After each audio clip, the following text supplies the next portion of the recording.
we're finding that people of many faiths have great concerns in common, that if the HHS mandate is upheld by the Supreme Court and found to be legal and constitutional, that a number of our freedoms will be lost as an American people. Tonight we're gathering with some people who want to voice their concerns.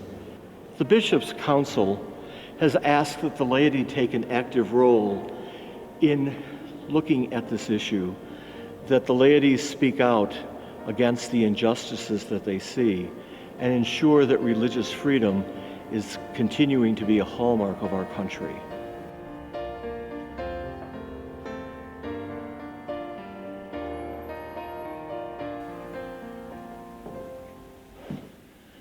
I welcome you to join us as we begin our conversation on religious freedom.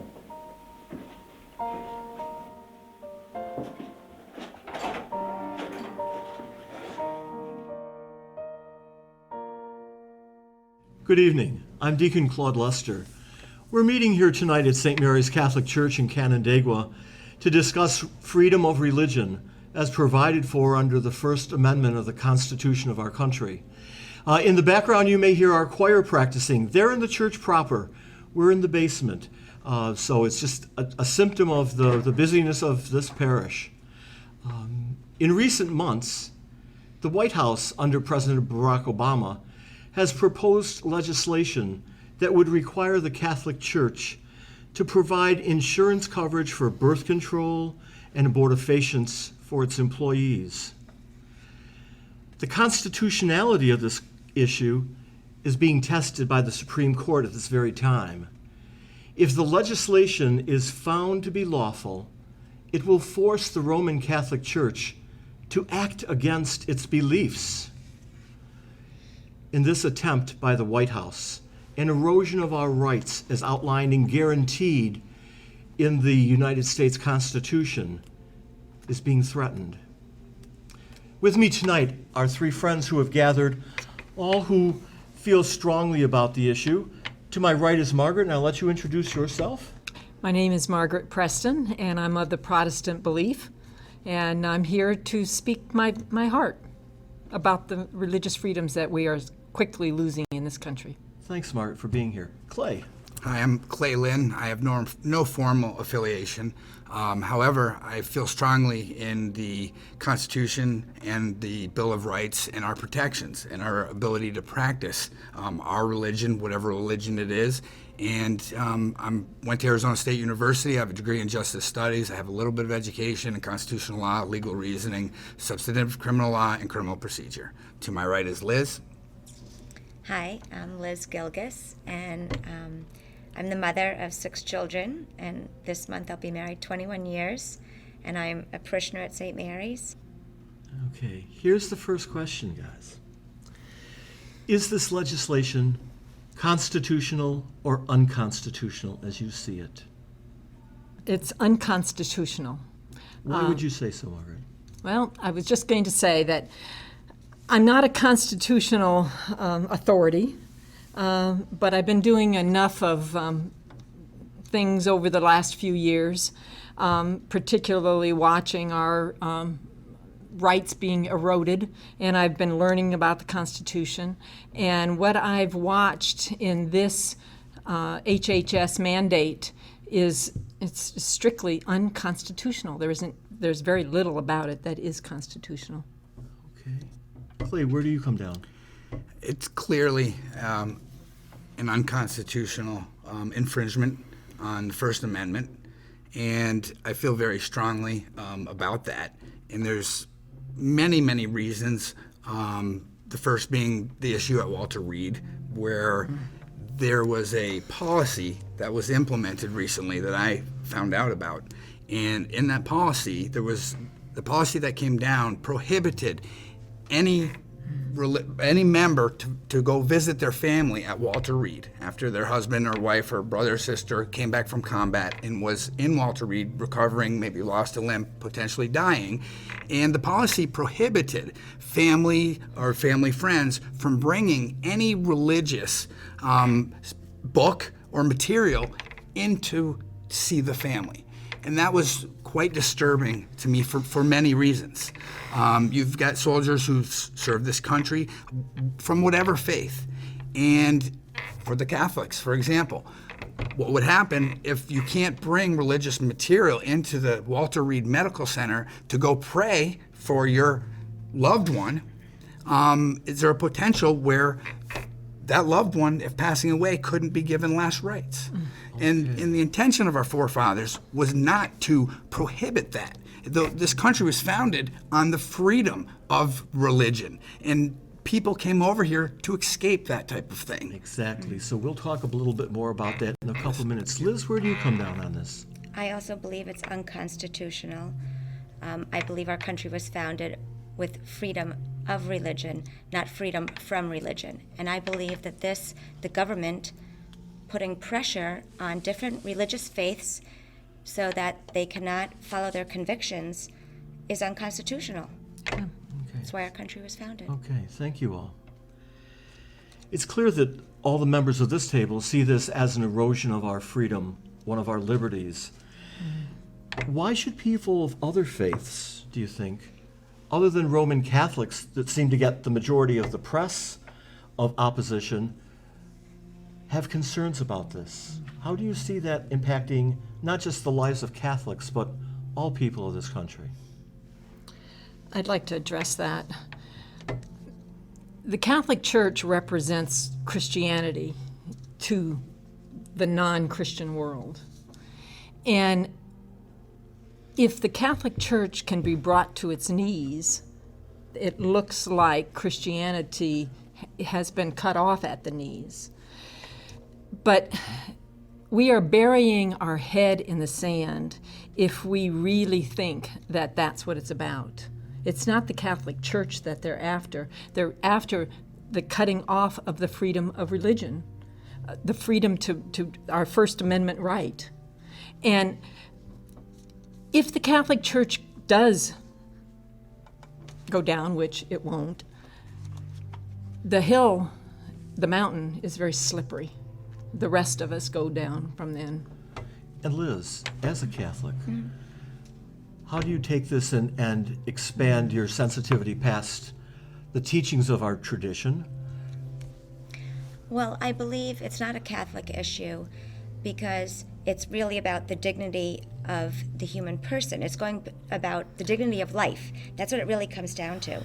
And if they're going to force institutions to pay for abortifacients, we believe that early stages of life will be ended. And so it really comes down to a dignity of life issue, which all religions, we all, the Constitution, life, liberty, and the pursuit of happiness. Life is the very first issue we have to deal with.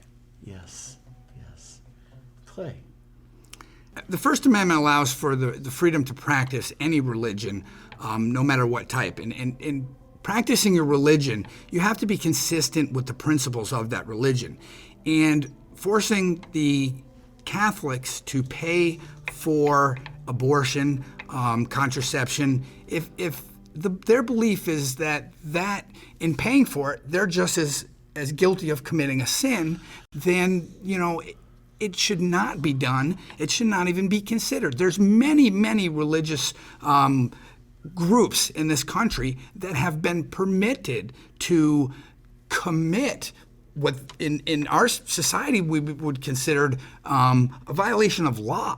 And they have been let go to practice their faith, whether it be, peyote and taking there's certain Native American groups in this country that are allowed to violate the law, and that seems much more sensible to allow them to practice their faith. Now, when you're talking about something that can maybe be considered a sin for a Catholic who spent their whole life going through the baptism, the communion, and they consider that a sin, the government can't even consider putting him in a position. It's almost to the point where it's I find it ludicrous and preposterous. Okay. Now, as Catholics, do you think then that we're expecting too much that from our own parishioners and people of other traditions to help bail us out, to join with us?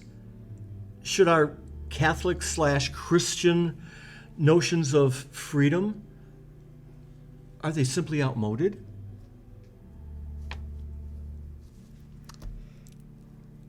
I believe the Catholic Church has a duty and a moral obligation to speak out on these things when it pertains to its core principles, such as the dignity of life and the freedom of religion. So other churches, I don't think we're asking them to join us. They also have freedom of religion, and they believe in the dignity of the human person. I don't think We're not asking them to become Catholics. No. We're respecting their own freedom Exactly. to practice what they believe. Last January, a couple months ago, I opened up the Sunday paper, and there was an ad, and it was a very bright pink page, and there was an alluring young lady sitting there, and there were some letters above her head, and it was GCB. And I went to the woman that is staying at my house at the moment. I said, "What does that mean?" And she said, I don't know. Well, I knew it wasn't going to be in the Bible, so I went to Google, and I found out what it stood for, and it stood for Good Christian Bitches. Okay. And honestly, it was one of those things that I can't even express internally what happened. And I said, what? And so I went and I looked at some of the trailers of it was a new TV program coming out on ABC. Oh, I've heard of it. Have you heard of it? It's well, like a reality fortunately, it's been canceled. Oh. It's being canceled. There was enough of an outrage. However, what happened to me personally, it was out of that, I stood there and I went, I'm beginning to feel like what the Jews must have felt like just before the Holocaust. I mean, these people were God-fearing. They loved their country. They paid their taxes. They were upstanding citizens. But they were taken away in cattle cars. I don't want to be dramatic, but that was not that many years ago. And you can see the parallels to what's happening in our country? I can see the parallels now. And it isn't a Catholic issue. It is not a Catholic issue. It's an American It's an issue. American It's issue. an American issue. I mean, I have been going and reading, and I just listened to a discussion about President Washington, who sent letters to the Jews, to the Mennonites, to the Protestants, to the Catholics, and included them. I mean, this was our first that's what this country was founded on. And Deacon Claude, I was just on an 8th grade field trip down to Washington, D.C., and you get a real injection of patriotism going down there. And I went to the Jefferson Memorial and the Lincoln Memorial, and there's so much mention of our religious convictions by these two great presidents. And so it is not even it's not a Catholic thing. It is an American thing. Right? Well, fortunately, they haven't taken, the ceremonial God that is on, we swear in office. The oath of office. That's ceremonial nature. So far we've been lucky. The courts have allowed that because it's ceremonial in nature. But my concern is once something happens, and the court is constantly ruling 5-4 on some of the biggest issues that have come to the court in this country, and that's not, that's far from a unanimous decision. It would be nice if some of these were unanimous decisions, but in fact, they're not. And anytime that government wants, we fought for our Bill of Rights and for our freedoms, and anytime the government wants to take a little bit away from us, I have an extreme concern, because once they take a little bit, then they're taking a little bit more. And in this country so far, if they can infringe upon our protections in the Bill of Rights, but it needs to be narrowly tailored law, and there must be a compelling government interest to do that. And certainly here, I can't see a compelling government interest in narrowly tailored law. Well, I mean, that's a whole other issue. We've just talked about quotations from Jefferson and Washington. Is there anybody else that comes to mind who made profound, bold statements about freedom? Well, I like Aristotle said something about the greatest inequality is when you take unequal things and you make them equal. That's the greatest inequality. So I believe the government asking the Catholic Church to say that paying for abortifacients that we believe is intrinsically evil is equal to not doing that. That, how do I say this? The action of killing a baby, what we believe, is the same as not killing a baby and not paying for it, being an accomplice. We believe we are being an accomplice. That is the greatest inequality that they can ask of us because we're not following our convictions. They're making it equal. Does that make sense? Mm-hmm. Anybody want to build on that? Yes. I'm concerned because it's hypocritical. In some cultures, they're allowed. I'm an animal guy. I've trained police dogs. I've trained pets now, and I'm a behaviorist when it comes to canines. And there are some people that are allowed because of the freedom of religion and what the courts have ruled. They're allowed to sacrifice animals in this country. Okay, so the sacrificing of an animal, to me, I mean, that's animal rights cruelty. But in this country, if that is truly part of what they're practicing and it has something significant to do with the religion, I'm okay with it because that is their right under the Constitution of the United States. Forcing somebody to pay for something, if it's going to be they're going to be just as guilty as committing themselves sin, that's 100 times worse than allowing people to cut the heads off chickens and sacrifice animals. But you know what? I'm okay with the chicken thing, okay? I'm not okay with forcing somebody to commit sin because they're paying for it. If that's the belief, that's wrong. And this is something that, why we even put this pressure on the Catholic churches when they're allowing this other thing to happen? To me, it's almost ludicrous, an abuse of power. And also, I mean, George Washington, when the Quakers had the conscientious objection to doing their military service. They were peaceful. They didn't believe in going to war. And he took that into consideration. He said, we have to protect these people's rights. Even though they're a minority, we have to protect their rights.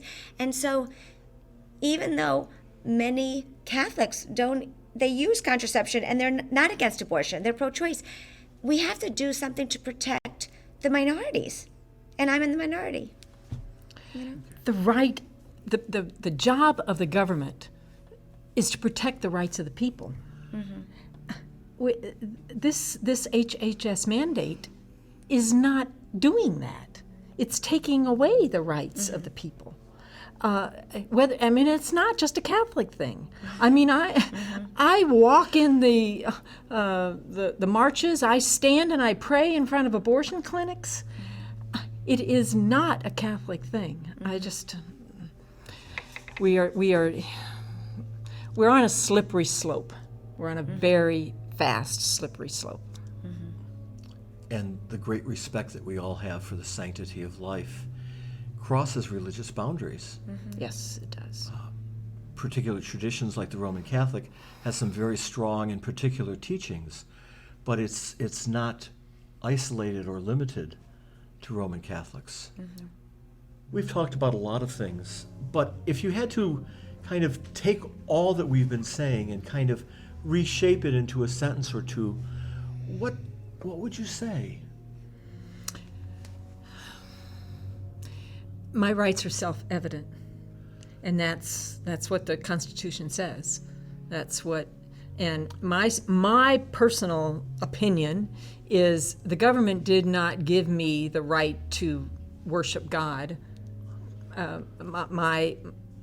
My religion comes to me naturally, and the government did not. They give me the right. They separate it because they originally came in and said that we as a government are not going to mandate that you're going to be Anglican or you're going to be Catholic or you're going to be something else. That's what the First Amendment and the operative word in that is first. It's the First Amendment that we have the right for our religious freedoms. And what the government did not give me, they can't take it away. Right. And modern society, modern states that separate church and state, modern states don't seek to impose our Christian beliefs on non-Christians, as happens in theocracies. And but right now, I feel like it's a secular theocracy because they are coercing Christians into acting against our beliefs and imposing their beliefs on me. And it's an aggressive secularism. I agree. You know, this is something that I've just become familiar with within the last couple of days, as far as, forcing Catholics to pay for their employees abortions and contraceptives. And the Walter Reed thing, it just was brought to my attention 3 or 4 days ago. And I'm beside myself at the whole issue.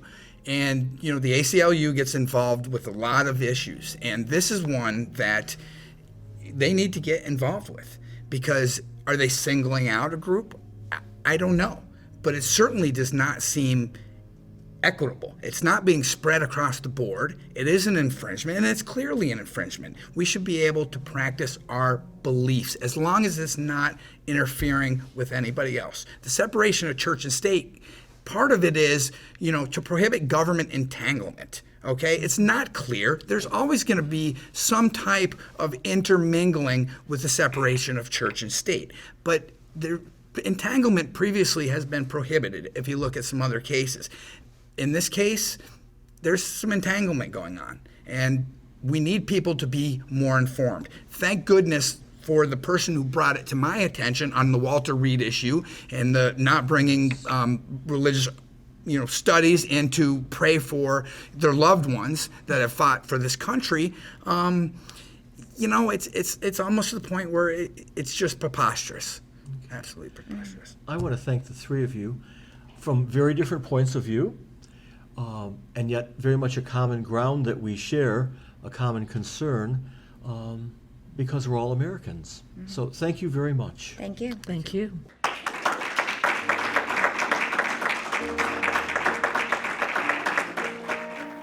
While this conversation certainly doesn't resolve the issue, we hope a frank discussion of our concerns, not only for the conscience of Catholics and Christians, but of our concern for the Bill of Rights, encourages others to scrutinize any threat to our constitutional freedom. Only as morally guided individuals with the freedoms of speech and assembly and press can we govern ourselves in a moral and civilized cultural environment. Those freedoms, which are codified in the United States Constitution, are derived from our Creator. It is the very moral ascendancy which comes from the freedom to follow our conscience in the practice of our chosen religion that permits us the responsibility to share freedom with oppressed nations and to prosper justly within our own American borders. Conscience is where a moral person constrains their personal desire and guides their actions. If we begin legally shackling our conscience with man-made laws, we will find ourselves unable to ascend the pinnacle of freedom. I think we've covered the issue as it concerns most Catholics and Christians. We invite comment and criticism from those of no faith or from other faith traditions. Thank you for joining us in this important opportunity to hear what people are saying about freedom of religion. To join the discussion, go to Facebook, Fortnight for Freedom, and click on the We the People icon.